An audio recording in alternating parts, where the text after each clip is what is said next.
Joining us now to talk about solutions to the problem, Rob Cheng, CEO and founder at PC Matic. He's an expert in cybersecurity and protecting businesses. Is there a solution if people have spent enough money? Rob, can it be done, or do we need to even look at crypto or regulation? There are solutions to these problems. I mean, and I'm very happy to talk about them. What's happened is cybersecurity, the industry, has focused on reaction. Let the viruses in and let's react and stop it from spreading. That has been the strategy for the last 5 or 6 years. And so this needs to be balanced with preventing it. So let's minimize the amount that gets into the network, and then let's react to them at that point in time. And there's a simple way to go and minimize what gets into the network that is bad, and that is called application whitelisting. And this is recommended by the National Institute of Standards and Technology. It's really a quite simple concept.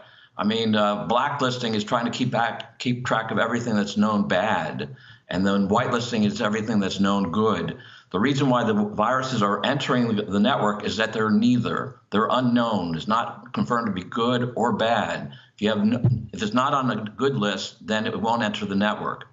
The problem is if it's not on a bad list, it does enter the network. And so that's what's happening. Everyone needs to get an additional layer of security that focuses on prevention in addition to the reaction.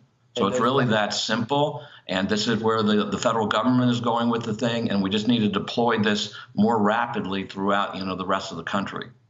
So it's ready to go, and they won't develop something to get around that. You just heard Reid Hoffman. I don't know if you're listening, but he said it's going to be startups. These are products. I can't say that. I mean, this all has to do with the attack surface right now, and right now our attack surface is very big. I mean, as we just saw here, I mean, 1,000 they get into Kaseya, and then 1,000 computers companies get infected within a day. I also want to remind you that 2 years ago, 23 Texas cities, the same thing happened, and for the same reasons.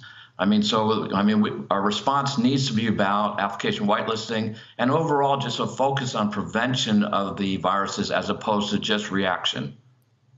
Rob, are you agnostic on Bitcoin? Do you think that's just it's a method that's used as a tool for ransomware, or is it part of the problem that needs to be addressed because it seems to be necessary to do ransomware at this point? If there's no, actually, the Bitcoin thing, my view is that if there's a way, I don't know what one can do to stop it, since it's just an algorithm. And then if you're able to shut down one, then they can just create another one of those. I mean, it's just a way of moving money around. I mean, therefore, I think that if you can try to clamp down on one, you can then they would just move to another. Right now, as everybody knows, Bitcoin is the most popular one for ransomware and other transactions. But I mean, if you knock down one, the barrier to entry to create another cryptocurrency is quite low. So you need the prevention.